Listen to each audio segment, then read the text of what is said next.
On a rainy commute, a tense standoff erupts when a fareless rider curses a city bus driver, freezing the whole bus. A tired office worker shocks everyone by sprinting to buy the stranger a monthly pass with his own money, diffusing the moment and risking his budget. Quiet ripples follow as riders soften, the driver keeps his route, and the angry rider reveals a fragile reason for his outburst. Just a quick note before we begin: hit like, share this with a friend, and subscribe for more. Also, let me know in the comments which country you're watching from. It always amazes me how far these stories travel. Route 14 always smells like wet pennies. The heat is up too high. The windows fog and make the city look soft and a little fake. The driver, a man with a salt and pepper mustache, has one hand on the wheel and one on the brake. His eyes flick from mirror to door to street and back. People climb on with damp hair and wet sleeves. They don't look at him. They tap their cards. They grunt. They sit and stare at their phones.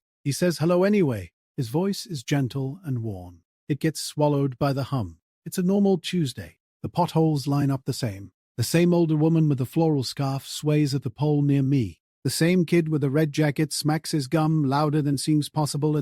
I hold my coffee and tuck my bag under my knees and try to stop my mind from racing toward the day. The man in the grey hoodie barges on and keeps his hood up. He's late 20s, scruffy beard, jaw set hard. He doesn't tap anything. He just stops at the front and stares straight past the driver like he's not there. The driver says, "Fare, please," and taps the sign with his knuckle. He doesn't raise his voice. He doesn't bark. He's done this 1,000 times. It's not a fight. It's just the script. "Didn't bring it," the guy says. His voice has an edge like broken glass. "You gonna drive or not?" A few heads lift. The bus takes in a breath. Rain hits the windshield in a fresh wave and stripes it with white lines. The driver tries again. "We can't go without fare," he says, "or you can step off at the next stop and grab a day pass." He watches the man's face in the mirror. His knuckles are pale on the wheel. The guy looks at the rest of us like we're a jury. "It's $2, he says. He squares his shoulders and says, "Drive the bus, man." He is louder now. He takes a half step like he might plant himself right there, blocking the aisle. Someone near the back groans. The older woman with a scarf shifts and grips the pole tighter. The gum kid lowers his phone just a little. We all feel how tight the space is. The driver reaches for the little radio mic that sits by his knee. He doesn't make a show of it. He just touches it, like he's checking if it's still there. "Don't call them," the hoodie man says. "There's fear under the heat now. It's thin, but it's there. We are stopped, and we are not going anywhere. We can feel every second. The bus sighs in a way that says fuel is burning for nothing, and everyone will be late." I look down at my phone, then back up at the driver's eyes in the mirror. He looks tired, not like lack of sleep, like the bone-deep kind. I stand before I can think about it. My coffee sloshes against the lid. My thought, stupid and simple, is for the day to just go back to being dull. I step up to the yellow line. The driver glances at me like I'm about to make things worse. The hoodie man glances at me like I'm going to try to shove him. I raise both hands. "Hey," I say. My voice sounds like I'm practicing for a play. "Next stop is the station, right? I can run and buy a pass." A guy behind me snorts.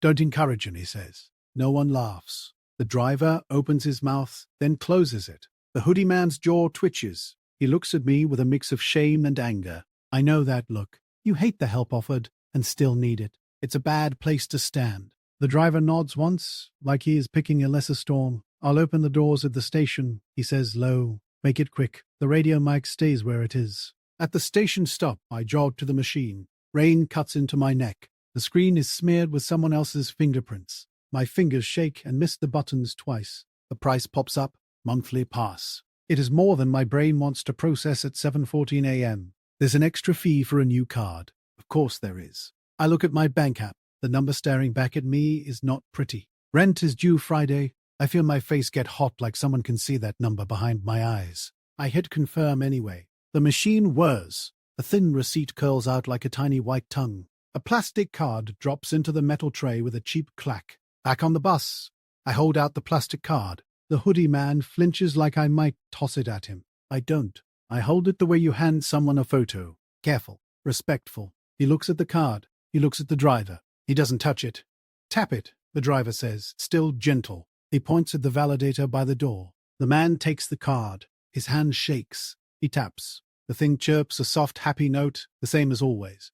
It sounds like a bird that just learned a new tune. The bus exhales. It is a real sound. The air seems to slide back into place. The older woman lets go of an inch of pole. The gum kid puts his earbuds back in. A baby near the back gives one short cry and then stops. The driver pulls away from the curb. His shoulders drop a quarter inch. He doesn't smile. He doesn't call me a hero. He just drives. The hoodie man drifts toward the rear, head down. He keeps the card in his palm like it might evaporate. We settle into the bumps and the lights. Someone bumps my knee and says, "Sorry." I nod. My heart thumps in my throat for 3 more stops. Then the rhythm of the ride takes it back into my chest. At the next light, the driver looks at me in the mirror. It's not a big look, not a speech, just a line cast across the aisle.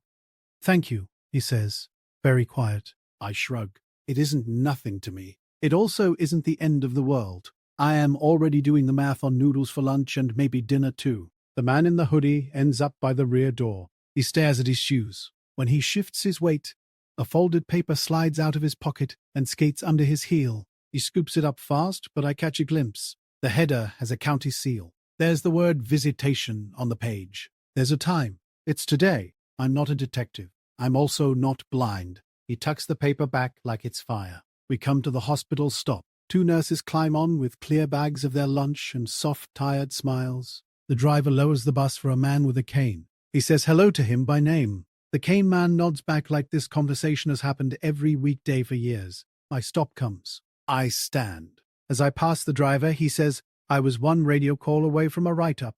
He says it like he's telling me the weather. I pause. He keeps looking at the road. 3 and I lose the route, he adds. This is the easy route. I need it. There's no explanation about why. He doesn't owe me one. I don't ask. He nods at the door. "Have a good one," he says. Back to the script. I spill out into the rain with everyone else. My shoes soak through. My coffee is cold. My chest is warm in a way that makes me a little mad and a little light. I go to work. I sit at my desk. I rewind and replay it all with that same dumb thought. I only wanted the bus to move. The next morning, things move a little slower in a good way. The older woman with the scarf takes an extra second to steady herself and no one sighs. The red jacket kid looks up and sees a mom with a stroller and stands without being asked. He doesn't make a big deal. He keeps chewing his gum. The driver watches in the mirror, and there is the ghost of a smile at the edge of his mouth. A florist with a green apron climbs on with a cardboard tray. It is a squat potted pothos with vines that already try to escape the pot. She holds it like a rigid infant down the aisle. She stands at the front and says, "For your dash," she says it to the driver. He blinks. He nods. "If it's allowed," he says. He sets it on the flat part by the fare box. It looks like it was always meant to be there. It nods with every bump. 2 days later, the hoodie man steps on clean-shaven. His hood is down. There's a fresh red nick on his jaw where he cut himself. He taps the card without being told. The validator chirps. He looks my way. He stands by my seat but not too close. "I don't have it all," he says, low enough most people won't hear. He holds out a crumpled 20. The bill is a little damp. Maybe it lived in a shoe. "I can give you this." He is not making eye contact. He is trying, though. I shake my head and push his hand back. "How about this?" I say. "When you can, buy a day pass for somebody like me did." He nods once. He is quiet for a long beat. "My kid," he says finally. The words are small and hard. They moved the time up. I couldn't miss it. He isn't asking me to feel anything. He is just putting the fact in the air, like stepping out of the rain does not stop you from being wet. I nod and let it be. At lunch, I skip takeout and boil noodles at my desk. The smell isn't great. My coworker looks at me and raises his eyebrows. I lie and say, "I'm trying to save for a vacation. It isn't a noble sacrifice. It's just what the numbers want." Small things keep lining up that weren't lining up before. The nurse with the clear bag smiles more. The cane man gets a seat without asking. A teenager near the front takes off his backpack on his own so people can move past. Someone cleans the graffiti off the back window with a napkin when the marker is still wet. No one claps. No one even points it out. It's just like the bus decided to be a tiny bit kinder to itself. The driver and I develop a nod. It's not a club. It's a way to skip a whole clumsy speech. The plant on the dash grows a little new leaf that points at the windshield like it wants to see where we're going. The morning light hits it sometimes. and the leaf glows like a small screen. One Friday, I see the hoodie guy on the sidewalk near the hardware store when I get off early. He's in a borrowed button-up that fits like it's from a different person. There's a paper sticker on his chest with a name I don't catch because I don't stare. He is with a little boy with a cartoon backpack and hair that won't lay down. They are walking slow, like time isn't the boss for a second. He catches my eye. He doesn't wave. He does that chin lift men do when they don't want to explain. It's enough. What happened wasn't brave. It wasn't a movie thing. It was the opposite of fancy. It was a dumb, simple fix for a dumb, simple jam. It cost real money and a little pride and a little sweat, and I don't regret any of it. If I'm honest, I started it because I was tired and I wanted quiet. I thought I was buying silence. Maybe I was. But I also bought us 20 minutes back, and I think that's what made room for the other stuff. The bus is a moving room we all rent for a short time. You can ruin the morning in there with one shove. You can also patch a hole with one small thing. It doesn't make you better than anyone. It just changes the air long enough for people to breathe. Some days, that's the whole game. Sun hits the wet curb as we pull from the stop. The plant on the dash flicks a leaf. The validator chirps as the first rider of the day taps in. The driver's bobblehead hula girl wobbles at a red light and then settles. Outside, a man in a grey hoodie stands at the rear door and waits his turn, card in hand. The glass fogs and clears and fogs again, and the yellow pole next to me is warm under my palm.